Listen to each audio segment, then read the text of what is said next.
day. Today is my happy day. Today is my happy day. Happy day. Happy day. Today is my happy day. Today is my happy day. Happy day.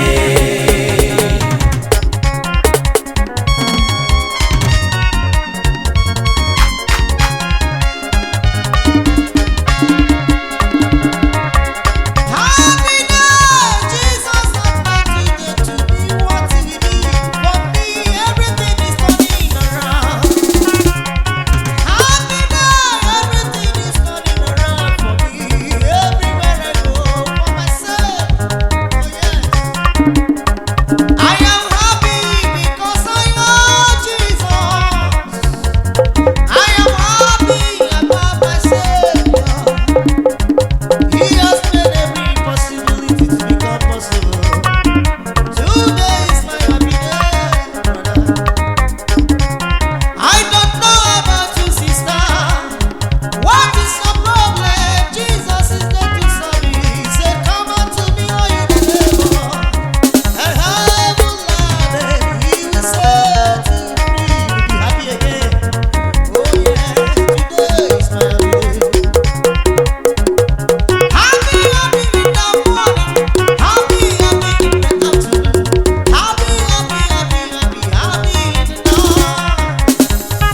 Jesus go, He will surely bless you. I said never let it go.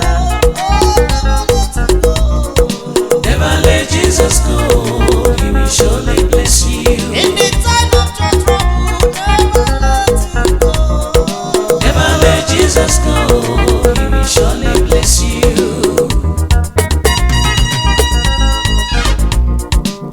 Jesus is there for you. Say, come unto me, all you that are labor and heavy laden, and I will set you free. So why are you crying and complaining?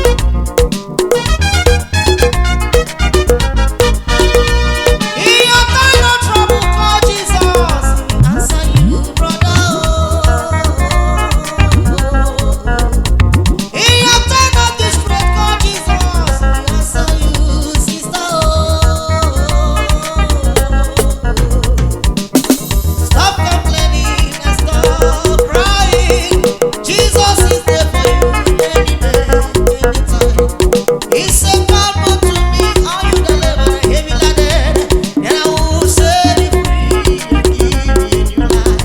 Remember, if a man is in Christ, he's a new creature. All things has passed away. Never let it go. Never let it go, let it go, brother. I said never let it go, sister, never let it go. Never let Jesus go, He will surely bless you. When you are in trouble, just call on Jesus Christ. Never let Jesus go, He will surely bless you. When there is no hope, call my Father. Never let Jesus go, He will surely bless you.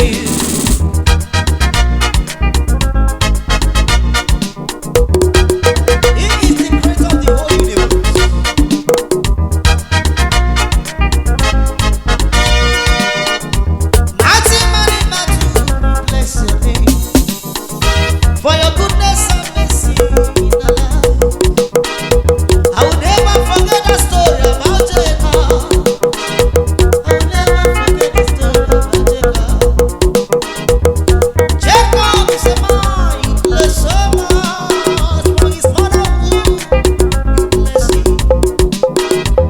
I will never forget what happened one day. Jacob is in wilderness, staying in the wilderness. Yeah, whoa. Jacob is sleeping and saw the angel going higher, and the whole world said, "We never let you go. Today is the day of my blessing. Today you must bless me. Today you will wipe all my tears away. Today you will check my destiny. Today you will renew me. Today I will never let you go. I will never let you go." Yeah, yeah, me love Jacob who never do no worry, and he never be do your thing, never na kwa. Oh, see, I got him a rabugi, got gossip. We bawana ga Jacob no. Oh, see, na Jacob put Israel. We bawana ga Jacob no. Oh, see, na Jacob put Israel. Kiwa Chineke itaja mbiri nigina na ndoge rupana no. Iyo ni mwera Chineke ngeli koneme. See ya, I will never let you go, unless you bless me. Never, never, never, never, never, never, never, never, never, never. Yeah, whoa. Never let Jesus go, He will surely bless He you. will surely, surely bless your destiny, brother. Never let Jesus go, He will surely bless He you. will surely, surely change your destiny. Never let Jesus go, He will surely bless Everything you. must turn around for your favor. Jesus has saved you, brother. Never let Jesus go, He will surely bless you.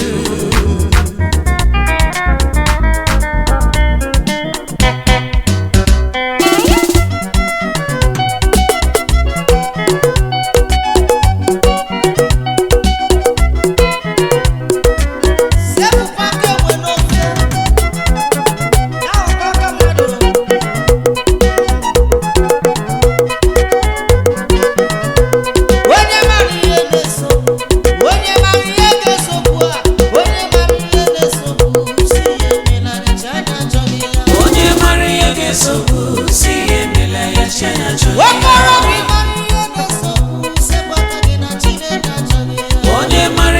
nsogbu si emela ya Chineke onye mara ihe ga-esogbu si emela ya Chineke onye mara ihe ga-esogbu si emela ya Chineke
Okorobịa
eziokwu si Enyelem Chianyi Achoghiya.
Chineke